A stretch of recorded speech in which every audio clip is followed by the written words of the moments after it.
தந்தை, மகன், தூய ஆவியானவர் நம்மை நிறைவாக ஆசீர்வதிப்பாராக. ஆமென். பிரியமான அன்பு இறையுறவுகளே, பாதம் கழுவும் சடங்கு. ஆண்டவர் இயேசு சாமி பாதத்தை கழுவினார். எனவே மகனே, மகளே, இன்றைக்கு குருத்துவத்தை ஏற்படுத்தினார், திருப்பலியை ஏற்படுத்தினார்.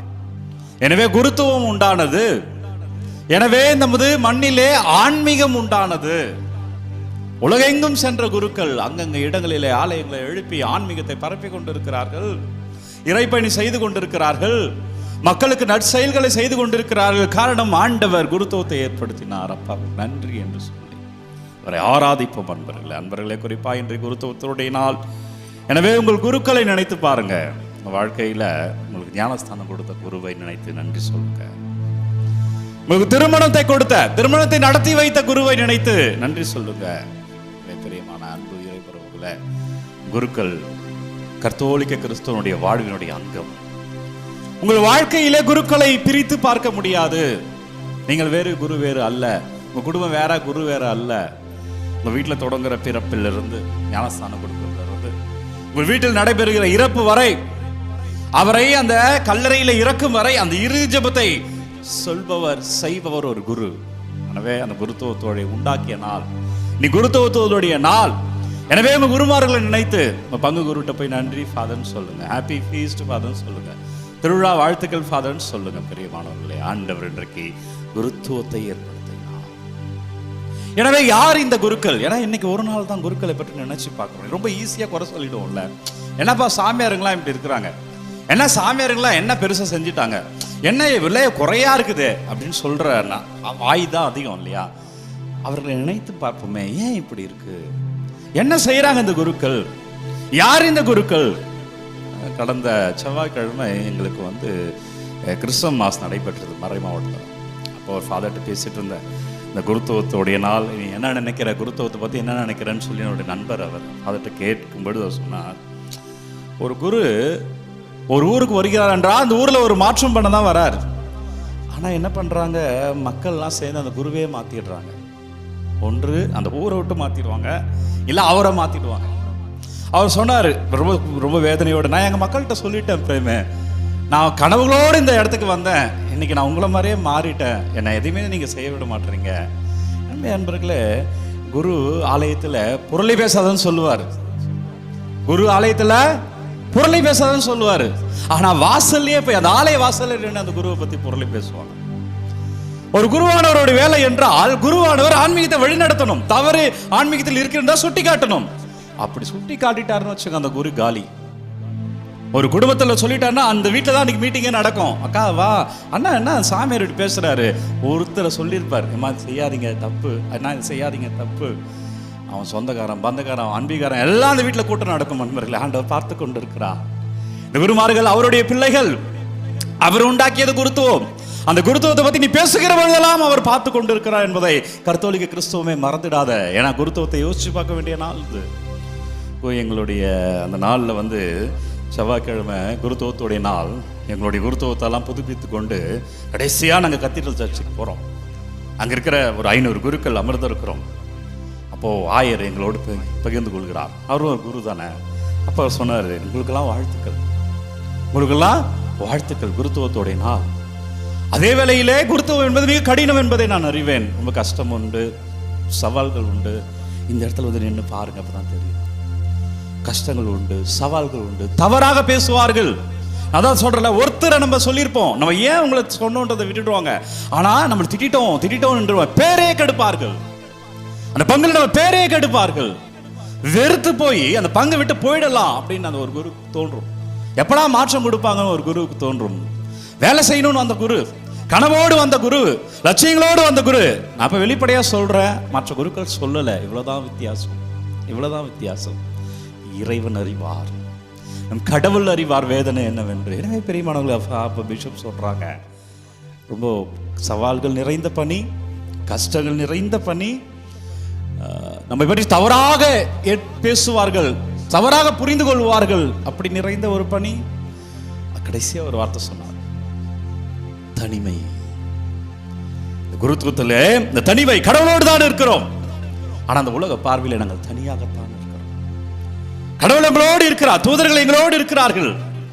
ஆனா அந்த உலகத்துல தானே வாழ்ந்துட்டு இருக்கோம். இயேசு சிலுவையில் அறையும் போது அவருக்கு வலிச்சது இல்லை. எனவே நீங்கள் காயப்படுத்துகிற பொழுது எங்களுக்கு வலிக்கும். இயேசு கீழே விழும்போது அவர் எழ முடியாமல் இருந்து அவருடைய சிலுவையை தூக்குவதற்கு ஒருத்தர் தேவைப்பட்டார் அல்ல. அதே போல காயங்களோடும் வலிகளோடும் நீங்கள் எங்களை அவமானப்படுத்துகிற பொழுது அதிலிருந்து மீண்டு எழுவதற்கு நாட்கள் எடுக்கும். எனவே சொன்னாரு ஆண்டவர், தொடர்ந்து செய்யுங்கள், உங்கள் பணியை தொடர்ந்து செய்யுங்கள், ஆண்டவர் உங்களை ஆசீர்வதிப்பார் என்று சொல்லி நிறைவு செய்தார் எங்களுடைய அன்பு வாயர் ஜார்ஜ் அந்தோனி சாமி அவர்கள். பிரியமான பிள்ளைகளை, அப்படிதான் குருத்துவ பணி, குருத்துவத்தை நினைத்து பார்ப்போம். நல்லா யோசிச்சு பாருங்க, நல்லா ஞாபகப்படுத்துங்க. ஒரு குரு எவ்வளவு கஷ்டமா இருந்தாலும், எவ்வளவு வெளி வேதனை இருந்தாலும், யார் தன்னை காயப்படுத்தி இருந்தாலும், ஆண்டவருக்காக தான் அந்த பணியை செய்கிறோம், யார் எங்களை துன்பப்படுத்தி இருந்தாலும், அந்த வீட்டில் கல்யாணம்னு வந்துட்டான், அந்த தாலியை மந்திரிக்கிற பொழுது எந்த குருவும் மனசுக்குள்ள நினைக்க மாட்டாரா, இவன் தான் நமக்கு தப்பா பேசினான், இவங்க தான் நம்மளை பத்தி தவறான செய்தியை பரப்புனாங்க, எனவே இந்த கல்யாணம் நல்லபடியாக நடக்கக்கூடாது நினைக்க மாட்டார். அந்த தாலியை மந்திரிக்கிற பொழுது, அந்த குரு அந்த தாலியை எடுத்து கொடுக்கிற பொழுது, அந்த மணமகன்கிட்ட கொடுக்கும் பொழுது, நல்ல செல்வ செழிப்போடு வாழணும், இறையாசிரோடு வாழணும், பிள்ளை பாக்கியத்தோடு வாழணும் என்று தான் இதை எடுத்து கொடுப்பான். எல்லா குருவுமே ஒரு வீட்டில் ஒரு மரணம் என்றால், அவர் மறிச்சிட்டார் என்றால், அவர் எப்படி இருந்தார், என்ன செய்தார், அவர் பிடிச்சதா பிடிக்காதெல்லாம் பார்க்க மாட்டார். குரு அந்த இடத்துல சொல்ற அதோ அந்த இறந்த அவருக்கு அந்த இறுதி ஜெபம் சொல்லிக்கிற பொழுது, அப்பா அந்த உலகத்தில் அவர் தெரிந்தும் தெரியாமலும் பிழைகள் பாவங்கள் பலவீனத்தில் விழுந்தது, அப்பா மன்னிச்சிருங்க, ஆண்டவரே ஆசீர்வதிங்க, அந்த இடத்துல போய் இவர் என்ன தப்பா பேசினார் ஆண்டவரே அப்படின்னு சொல்ல மாட்டார். அந்த குரு மனப்பூர்வமாக, அதெல்லாம் மனசுல இருக்காது, அந்த இடத்துல அவரை மன்னித்து இறைவனுடைய மன்னிப்புக்காக இறைஞ்சி அவரை வழி அனுப்பி வைப்பார். அவங்க வீட்டில் நல்லதோ கெட்டதோ என்றா, இல்லை நான் வரமாட்டேன், அந்த வீட்டுக்கு அந்த குரு வருகிறார் என்றால் வரமாட்டேன்னு சொல்ல மாட்டார்கள், அழைத்தால் வருவார்கள். நேரம் கருதி கொஞ்சம் தாமதமாக இருக்கலாம், அவருடைய வருவார்கள். வருகிற பொழுது அந்த குரு அந்த இடத்துல முழுமையாக ஜெபித்தார். இவன் எனக்கு பிடிக்காதவன் என்று எந்த குருவும் ஜெபிக்காம போவது கிடையாது. மனதில் எவ்வளவுனா இருக்கலாம், ஆனால் நினைப்பெல்லாம் இறைவனாக இருப்பதால் அவர் சித்தத்தை அந்த இடத்தில் நிறைவேற்றுவார். எவ்வளவு காயங்களோடு கஷ்டங்களோடு இருந்தாலும் அந்த திருப்பலி நிறைவேற்றுகிற நேரத்தில், அந்த திருப்பலி இறுதியில் அங்க வந்திருந்தவர்கள் பாதி பேர் அவருக்கு பிடிக்காமல் இருக்கலாம், பாதி பேர் அவரை பற்றி குறை சொல்லி இருக்கலாம், அவரை புகழ்ந்தவர்களும் உண்டு, அவரை ஏற்றுக்கொண்டவர்களும் உண்டு, அவரை அரவணைத்தவர்களும் உண்டு. ஆனால் யாராக இருந்தாலும் எப்படியாக இருந்தாலும் எல்லாமல்ல இறைவன் தந்தை மகன் தூய ஆவியானவர் ஒரு நிறைவாக ஆசீர்வதிப்பார்கள் என்று சொல்கிற பொழுது அந்த குரு, என் மக்கள் மகிழ்ச்சியாய் செல்லட்டும் ஆண்டவரே, அப்பா உங்கள் பெயரா இந்த பிள்ளைகள் ஆசீர்வாதத்தோடு செல்லட்டும் ராஜா என்று ஒவ்வொருவரையும், இவருக்கு மட்டும் அல்ல, அந்த ஆலயத்தில் யாரெல்லாம் இருக்கிறார்களோ எல்லோரையும் மந்திரித்து அனுப்புபவர் குரு மட்டுமே. இதை நீங்க வேற யார்ட்டையும் பார்க்க கூடாது, பார்க்க முடியாது. உங்க கணவர் கூட நீங்க சண்டை போட்டீங்கன்னா 4 நாள் மூஞ்சி தூக்கி வச்சிருப்பாரு. ஆனால் ஆலயத்துக்கு நீங்க வந்தீர்கள் என்றால் குரு ஆசீர்வதிப்பார். அந்த கடைசி ஆசீர்வாதத்தை அவர் எல்லோருக்கும் வழங்குவார். உங்க கணவர் கோவித்துக் கொள்ளலாம், உங்கள் மனைவி கோவித்துக் கொள்ளலாம், உங்கள் பிள்ளைகள் கோவித்துக் கொள்ளலாம். ஆனால் ஒரு குரு, அவர் கஷ்டம், அவரும் கோவிச்சுப்பார் தானே, அவரும் மனுஷன் தானே. இயேசுக்கு வலிச்சது போல அவருக்கு வலிக்காதா என்ன? ஆனாலும் அதையெல்லாம் கடந்து அந்த ஆசீர்வாதத்தோடே குரு அனுப்புவார். அப்பேற்பட்ட குருக்களை நினைத்து பார்க்கிற நாள் இது. பிழைகள்லாம் உண்டு, தவறுகள்லாம் உண்டு, நான் இல்லைன்னு சொல்லல அன்பர்களே. ஆனால் இந்த பணி சவால் நிறைந்த பணி, அவ்வளவு எளிதான பணி அல்ல. இந்த பணி என்பது ஆசீர்வாதம் நிறைந்த பணி, ஆண்டவர் பெயரால் நடைபெறுகிற பணி. ஒவ்வொரு முறையும் நாங்கள் தளர்ந்து போகிற பொழுது இறைவன் எங்களை ஊக்கப்படுத்துகிறார். ஒவ்வொரு அவர் முன்பு நாங்கள் முழந்தால் படியிட்டு ஜெபிக்கிற பொழுது அவர் எங்களை தேற்றுகிறார். எப்படி கெஸ்தமனி தோட்டத்தில் ஆண்டவர் இயேசு மனம் வருந்தி அந்த ஜெபத்தை மேற்கொள்கிறார். தந்தையே, உமக்கு விருப்பமானால் அந்த துன்ப கிண்ணத்தை அகற்று. ஒவ்வொரு குருவினோட வாழ்வில் நடக்குங்க, ஒவ்வொரு சாமியார் வாழ்வில் நடக்கும், ஒவ்வொரு பங்கிலும் நடக்கும். நினைத்துக் கொள்ளாதீர்கள் சிரிக்கிறார்கள் என்று. உண்மையான சிரிப்பு தான் வழி நிறைந்த சிரிப்பு. எனவே குருத்துவத்தை, அந்த குரு உங்க ஊருக்கு வரும்பொழுது அவர் உன் சொந்தம் அல்ல, உன் ஊரை சார்ந்தவர் அல்ல, ஒரே ஒரு உறவு தான். அவர் கடவுளுடைய பிள்ளை, அவர் கடவுள் அனுப்புகிறார்.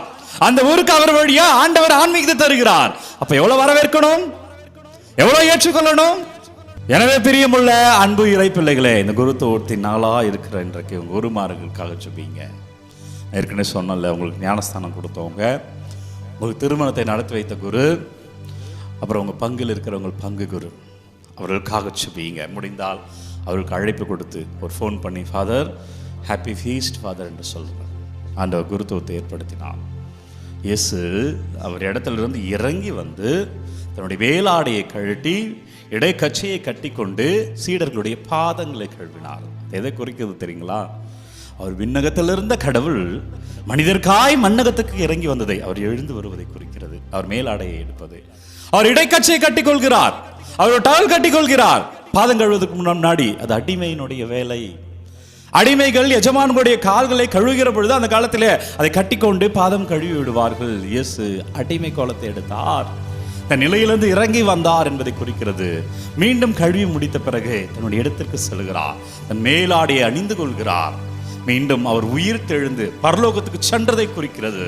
சீடரிட்டு சொல்றார், நீங்களும் செய்யுங்கள். அதை தான் குருக்கள் செய்கிறார்கள். அதுதான் பிரியமானவர்களை நீங்க செய்யணும். இன்னைக்கு ஆண்டவருடைய பாடுகளை நம்ம தியானிக்க இருக்கிறோம். இன்றையிலிருந்து பாடுகளை தியானிக்க இருக்கிறோம். எனவே இதையெல்லாம் மனதில் சுமந்தவர்களா? அப்ப இந்த பணி எவ்வளவு சவால் மிக்கது, இந்த பணி எவ்வளவு ஆசீர்வாதம் மிக்கது.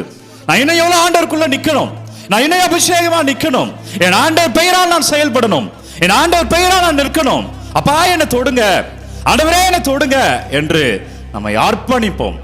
ஆண்டவருடைய பாடுகளை தியானிக்க இருக்கிறோம். அவர் ரத்தத்தினால கழுவப்படணும். அப்பா நான் பழைய மாதிரி இனிமே வாழக்கூடாது. இந்த ஈஸ்டருக்கு பிறகு நான் சாட்சியமா நான் நிக்கணும். ஆண்டவரே உமக்கு சாட்சியமா நான் வாழ ஆசீர்வதிங்க என்று ஜெபிப்போம். அப்பா நன்றி, குருக்களுக்காக ஜெபிக்கிறேன். ஒவ்வொரு குருக்களையும் பாதத்தில் வைக்கிறேன். அப்பா நீங்க தொடுங்க, அப்பா நீங்க ஆசீர்வதிங்க, அப்பா நீங்க வழி நடத்துங்க, அப்பா எங்களோடு தங்குங்க ஆண்டவரே, அப்பா எங்களோடு இருங்க ராஜா. ஆண்டவரே முழுமையா ஒப்பு கொடுக்கிறோம். ஒவ்வொரு பிள்ளைகளை என்னவெல்லாம் கமெண்ட்ல அனுப்புறாங்க, எல்லாமெல்லாம் பிள்ளைகள் வைக்கிறார்களோ ஒன்று எங்க பாதத்தில் வைக்கிறேன். ஆண்டவர் ஆசீர்வதிங்க, வழி நடத்துங்க. இயேசு கிறிஸ்துவின் திருப்பெயரால் வல்லமையான இறைவன் உங்களை ஆசீர்வதிப்பாராக. வல்லமையான இறை கிருபையில சாட்சியமா வாழ்வீர்களாக. அவங்க அனுப்புகிற ஒவ்வொரு கமெண்ட்லையும் அப்பா அவங்க பாதத்தில் வைக்கிறேன். பிள்ளைகளோட விண்ணப்பங்களை எல்லாம் உங்கள் பாதத்தில் வைக்கிறேன்.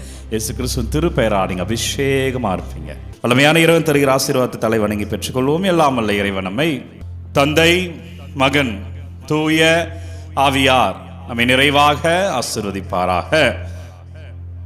எனவே பிரியமானவர்களே, இன்றைக்கு குருத்துவத்தை ஏற்படுத்தியிருக்கிறார், நற்கரணை ஏற்படுத்தியிருக்கிறார், திருப்பலியை உண்டாக்கியிருக்கிறார். ஆண்டவருக்கு நன்றி சொல்லி உங்கள் குருமாருக்கு வாழ்த்துக்களை தெரிவித்துக் கொள்வோம். So happy feast. எனவே ஆண்டவருடைய பாடுகள் தொடங்குகிறது. எல்லாருமே கோயிலுக்கு போகணும். குறைந்தது 1 மணி நேரமாவது அவருடைய பாடுகளில் நீங்கள் பங்கேற்க வேண்டும். அவர் ரத்தத்தினால் நாம் முழுமையாய் கழுவப்பட வேண்டும். கோயிலுக்கு போங்க, கோயிலுக்கு போங்க. இன்னும் சொல்கிறேன், கோயிலுக்கு போங்க. ஆசீர்வாதம். God bless you. Take care.